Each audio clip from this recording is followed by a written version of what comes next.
देखिए अगला जो ये प्रैक्टिकल है ये है वोल्टता और धारा के बीच ग्राफ खींचना है किसी दिए गए तार के लिए। तो ये आपके ओम के नियम का प्रैक्टिकल कहलाता है। आपको परीक्षा में ओम के नियम से लिखा नहीं आएगा, लिखा तो ये आएगा वोल्टता और धारा में ग्राफ खींचकर दिए गए तार के लिए प्रति एकांक लंबाई सेंटीमीटर का प्रतिरोध ज्ञात करना। तो इसके लिए उपकरणों को आप पहले पहचान लें। यहाँ पर ये ए लिखा है एमीटर है, यहाँ पर बी लिखा है ये वोल्टमीटर है। ये आप पहले से ही जानते हैं कुंजी इसमें आप यहाँ पर लगाएंगे तो ये ऑन है ये ऑफ है, और यहाँ पर ये सेल बॉक्स लगा है जिसमें भी सेल नहीं लगा रखे हैं मैंने, केवल आपको मैं समझा रहा हूँ। तो एमीटर धारा ज्ञात करेगा, वोल्टमीटर विभव बताएगा, कुंजी ऑन ऑफ करने के काम आएगी, और सेल बॉक्स से हम धारा प्रवाहित करेंगे। ये जो उपकरण है ये इस बार नया उपकरण है, इसको आप ध्यान से देखो। ये कहलाता है धारा नियंत्रक, इंग्लिश में कहते हैं रियोस्टेट। तो ये जो धारा नियंत्रक है ये धारा को कम ज्यादा करने के काम आता है। जब हम इसको आगे पीछे करते हैं तो धारा कम ज्यादा होती है, तो ये हमारे को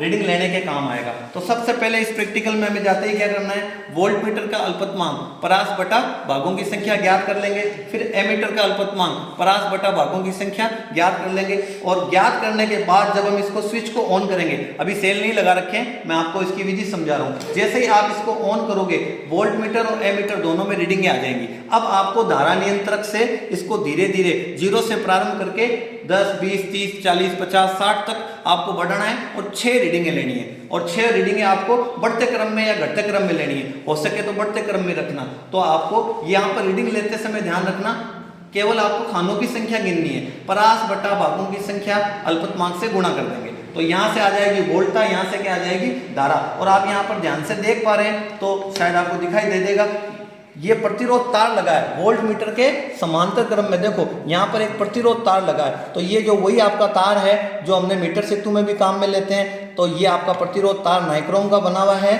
और इस तार के लिए विभवांतर और धारा में ग्राफ खींचना है। तो सबसे पहले क्या करेंगे, कुंजी ऑन करेंगे और धारा नियंत्रक से वोल्टता और धारा को 0 से प्रारंभ करके धीरे धीरे बढ़ाएंगे, और अलग अलग स्थानों पर रीडिंगें नोट कर लेंगे। तो ये आपके ओम के नियम वाला प्रैक्टिकल है, जिसको कहते हैं विभवांतर और धारा में ग्राफ बनाना। जैसे आपने अल्पतमांक निकालना सीखा था, तो ऐसे ही वोल्टमीटर का अल्पतमांक परास बटा भागों की संख्या, एमीटर का अल्पतमांक परास बटा भागों की संख्या। तो इसमें कभी भी रीडिंग नोट करते समय ऊपर वाली रीडिंग आपको नहीं पढ़नी है, आपको तो खानों की संख्या गिननी है, 10, 12, 15, 20, 25, ऐसे ही एमीटर में, ऐसे ही वोल्टमीटर में। तो ये जो आपका प्रैक्टिकल है ये है ओम के नियम का कहलाता है, लेकिन आपको उद्देश्य में क्या लिखा हुआ मिलेगा, विभवांतर और धारा के बीच ग्राफ खींचकर दिए गए तार का एकांक लंबाई का प्रतिरोध ज्ञात करना।